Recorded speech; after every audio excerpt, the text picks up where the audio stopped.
Putty Flam, otherwise known as Franky. Flamboyant, brash, macho, and just outright silly.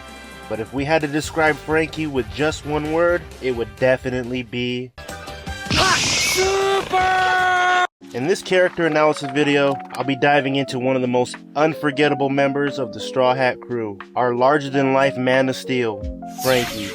Like my other Straw Hat character analysis videos, I'll highlight his obvious traits, the loud, brash, and unapologetically flashy personality that we all know him for, and I'll also point out how some of Franky's most defining qualities mirror themselves in fascinating ways. We will see how the cyborg Shipwright's outward disposition reflects the inner blueprint of who Franky really is.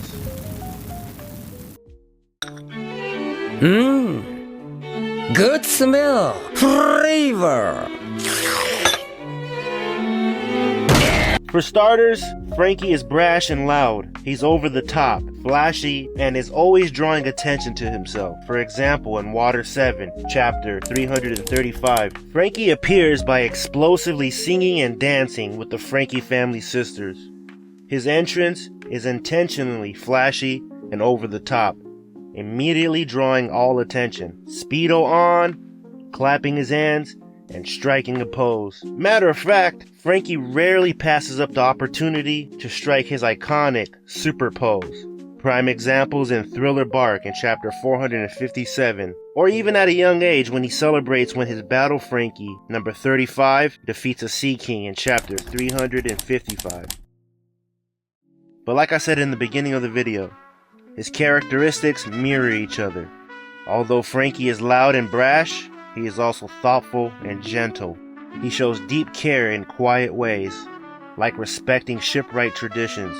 Chapter 351, Franky talks about the soul of a ship, and he treats the going merry not just as wood, but as a crewmate.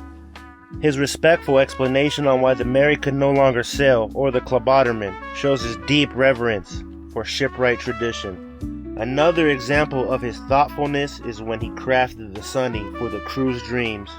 He was so thoughtful enough to incorporate designs to fit and match each Straw Hat, and he also tailored specific rooms to help them achieve their dreams. And in my opinion, Franky is a true shipwright, not only caring for the vessel he created, but also for the unique souls that vessel may carry. Let's talk about how he naturally has two identities as a cyborg. He reinvents himself, replacing flesh with steel after his unfortunate accident with the sea train. Despite being a cyborg, Franky cries easily and is deeply emotional and longs for connection and belonging. When we're first introduced to Franky, he is shown as an independent rebel that lives by his own rules. He rejected authority and formed the Franky family. A loyal crew member, Franky submits his freedom to the Straw Hats, prioritizing their dreams over his own, as shown in chapter 399 when he destroyed Pluton's blueprints. Franky decides there's no need for them anymore, so he destroys them, because he believes in Robin's will and in the Straw Hats' ability to fight for the future. Franky is such a unique character with so many opposing characteristics. Aggressive and combative, Franky is quick to throw them hands, or even blow stuff up. All these traits are true, yet he is protective and gentle, having a close affinity to Robin. After all, it is Franky that understands Robin and what it means to be persecuted for simply existing. This balance between toughness and empathy also shapes the way he approaches his craft. Franky is a forward-looking inventor, and he loves progress, pushing tech boundaries, as seen in his very innovative creation of the nipple lights, chapter 606. On the opposite side, he is nostalgic and respectful of tradition. He honors Tom's legacy and carries old ideals. Could this be the reason why Oda placed him at the centerfold of one of the most important manga panels in the series? Before I start, I want to give a massive shout out to my buddy Will of Dreams, who originally smoked this theory on Discord. Franky embodies the fusion of technology, creativity, and heart.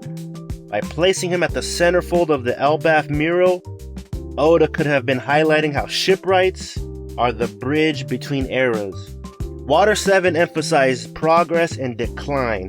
Elbaf might invert this by emphasizing preservation and origin, the birthplace of shipwright traditions, frozen in time. Pun intended. I'll explain what I mean by this. The frozen giant shipwrights named Galeria strongly echoes Galela, Water 7's famous shipwright company. The implication is that Water 7's Galela may be a cultural descendant of Elbaf's original shipwrights. It was Franky's ancestor, a founder. Oda may be setting him up as a mythic shipwright. His central placement in the Elbaf mural would symbolize the heart of One Piece. Eiichiro Oda was trying to tell us that shipwrights are the architects of freedom, breathing life into wood and steel so that dreamers may cast off their anchors.